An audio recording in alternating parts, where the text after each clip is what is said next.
ഇതൊക്കെ നിങ്ങൾ പറയുന്നതാണ്. ലീഗിൽ അഭിപ്രായ വ്യത്യാസമുണ്ട്, മുന്നണിയിൽ അഭിപ്രായ വ്യത്യാസമുണ്ടെന്നൊക്കെ. അങ്ങനെയൊന്നും ഉള്ളതായിട്ട് എന്റെ ശ്രദ്ധയിൽപ്പെട്ടിട്ടില്ല.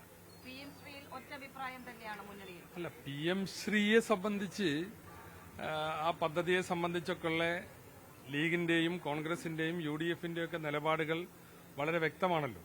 പക്ഷെ ഇവിടെ ഇപ്പോഴുള്ള പ്രതിസന്ധി എന്ന് പറയുന്നത് കഴിഞ്ഞ ഗവൺമെന്റ് ഒപ്പിട്ട്, ഇപ്പം പിണറായിയുടെ തന്നെ പ്രൈവറ്റ് സെക്രട്ടറി എന്താ പറഞ്ഞത് ലേഖനത്തിലൂടെ, അങ്ങനെ സ്റ്റേറ്റിന് പിന്മാറാൻ പറ്റാത്ത കരാറിലാണ് കഴിഞ്ഞ തവണ ഒപ്പിട്ടതെന്നാണ്. അപ്പൊ അങ്ങനെയുള്ള ആ കരാറിന്റെ ഒരു വശം ഒരു ഭാഗത്തുണ്ട്, മറുഭാഗത്ത് കേന്ദ്ര സംസ്ഥാന ബന്ധങ്ങളുണ്ട്.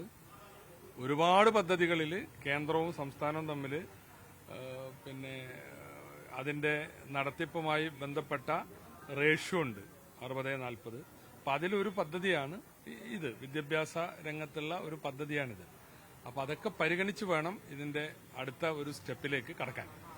മന്ത്രിസഭ ഉപസമിതിയുടെ ഒരു മാസത്തിനകം റിപ്പോർട്ട് സമർപ്പിക്കാനായിരുന്നു ഉത്തരവിലുണ്ടായിരുന്നു. 18-ാം തീയതി അവസാനിക്കും.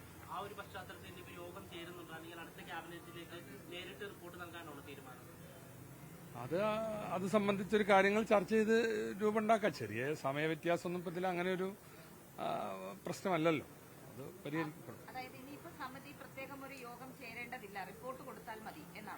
അങ്ങനെയല്ല, ഒന്നുകൂടി യോഗം ചേർന്നിട്ട് ഒരു റിപ്പോർട്ട് കൊടുക്കുകയാണ്. അല്ല, ഇതിലങ്ങനെ ഞാൻ പറഞ്ഞില്ലേ, ലീഗിന്റെയും കോൺഗ്രസിന്റെയും UDFന്റെയും ഒക്കെ നിങ്ങൾ ചോദിക്കുന്നത് PM ശ്രീയോടുള്ള അഭിപ്രായമാണെങ്കിൽ അത് വ്യക്തമാണല്ലോ. ഇനി ഇപ്പോഴത്തെ ഈ ഒരു പ്രതിസന്ധിയിൽ എന്ത് ചെയ്യണം എന്നുള്ള തീരുമാനമാണ് എടുക്കേണ്ടത്. ഉപസമിതിയിൽ ആശയക്കുഴപ്പത്തിന്റെ പ്രശ്നമൊന്നുമില്ല. എല്ലാവരും എല്ലാ വശങ്ങളും ചർച്ച ചെയ്യുന്നുണ്ട്. ഞങ്ങളൊരു ഭിന്നാഭിപ്രായമല്ല, വ്യത്യസ്ത രീതികൾ പ്രശ്നങ്ങളുണ്ടല്ലോ. ഇതിലിപ്പോ ഇങ്ങനെ ഒരു പ്രതിസന്ധിയിലാണ് നമ്മൾ എന്ന കാര്യത്തിൽ ഒന്നും ആർക്കും അഭിപ്രായ വ്യത്യാസമില്ല. PM ശ്രീയോടുള്ള രാഷ്ട്രീയ നിലപാട് ഞങ്ങൾക്ക് എല്ലാവർക്കും ഒന്ന് തന്നെയാണ്. അത് നമ്മൾ കഴിഞ്ഞ കാലങ്ങളിൽ പ്രഖ്യാപിച്ചതാണ്. അതൊന്നും ആരും മാറ്റിയിട്ടില്ല. ഇവിടെയുള്ള പ്രശ്നം, ഞങ്ങൾ ഈ ഗവൺമെന്റ് ഏറ്റെടുക്കുമ്പോൾ കഴിഞ്ഞ ഗവൺമെന്റ് ഉണ്ടാക്കി വെച്ച പ്രതിസന്ധികളാണ് പ്രശ്നം.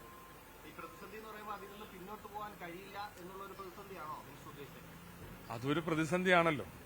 പിന്നോട്ട് പോകാൻ കഴിയാത്ത വിധമുള്ള കരാർ കഴിഞ്ഞ ഗവൺമെന്റ് ഒപ്പിട്ടു എന്നത് ഞങ്ങളുടെ മുമ്പിൽ ഗവൺമെന്റുകൾ തുടർച്ചയാണ്. അതൊരു പ്രതിസന്ധിയാണ്. മറ്റൊരു വിഷയം, ഈ SSK ഡയറക്ടറെ നിയമിച്ചതുമായി ബന്ധപ്പെട്ട് വലിയ തോതിൽ വിമർശനങ്ങൾ ഉയർന്നു വരുന്നു. റിട്ടയറായി ഒരു 8 വർഷത്തിന് ശേഷം ഉള്ളൊരു ആൾക്കാണ് ഇപ്പോൾ പോസ്റ്റിംഗ് കൊടുത്തിരിക്കുന്നത്. അതിനൊപ്പം തന്നെ പ്രഗത്ഭരായിട്ടുള്ളവർ ഇപ്പോൾ നിലവിൽ നിലനിൽക്കുന്ന ഒരു സാഹചര്യത്തിൽ എന്തുകൊണ്ടാണ് ഈ ഒരു പുനർനിയമനം നൽകിയത് എന്നുള്ളതാണ് ഉയരുന്നൊരു വിമർശനം. അല്ല, സാധാരണഗതിയിൽ ഇങ്ങനെ അതിന് ചില നോംസ് ഉണ്ട്. ഒരു പോസ്റ്റിലേക്ക് ഒരാൾ വരാനുള്ള നോംസ് ഉണ്ട്. അത് പാലിച്ചുകൊണ്ട് തന്നെയാണ് അതിലെ നിയമനം നടത്തിയിട്ടുള്ളത്. പിന്നൊക്കെ പുറത്തുള്ള വാർത്തകൾ എന്ന് പറഞ്ഞാൽ പലതും ക്രിയേറ്റ് ചെയ്യപ്പെടുന്നതാണ്. അതിനൊന്നും അല്ല, അതൊക്കെ നിങ്ങൾ ഉണ്ടാക്കുന്നതാണ്. അങ്ങനെയൊന്നും ഒരു പ്രശ്നമോ ആർക്കുമില്ല. ഈ സെൻസസുമായി ബന്ധപ്പെട്ട ഒരു പ്രശ്നം അധ്യാപകർ ഇപ്പോഴും ഉന്നയിക്കുന്നുണ്ട്. പലർക്കും ഈ ഡ്യൂട്ടി വീതിച്ച് 200 വീടുകളെന്ന് നേരത്തെ പറഞ്ഞു, ഇപ്പോൾ 400-500 വീട് വരെ നോക്കേണ്ട അവസ്ഥയുണ്ട്. സമ്മർദ്ദം അനുഭവിക്കുന്നു. അതിലൊരു പരിഹാരം ഉണ്ടാകണമെന്ന് പലതവണയായി പറയുന്നു. അതിൽ വിദ്യാഭ്യാസ വകുപ്പ് ഒരിക്കൽ കൂടി ഇടപെടുമോ? അല്ല, ഞങ്ങൾ ആ വിഷയത്തിൽ പലതവണ ഇടപെട്ടതാണ്, സംസാരിച്ചതാണ്. ഇപ്പൊ കുറെ മാറ്റങ്ങൾ ഉണ്ടാക്കി. ശനിയും ഞായറും അധ്യാപകർ സെൻസസ് ഡ്യൂട്ടി നടത്തിയാൽ മതി. അതിന് 8 ദിവസം അലോട്ട് ചെയ്ത്, എനിക്ക് തോന്നുന്നു അതിന്റെ ടൈം കഴിഞ്ഞു, ജൂലൈയിലാണ്. പിന്നെ അല്ലെങ്കിൽ അതിന്റെ പകുതിയിലധികം കഴിഞ്ഞു. ഇനി ബാക്കിയേ ഉള്ളൂ.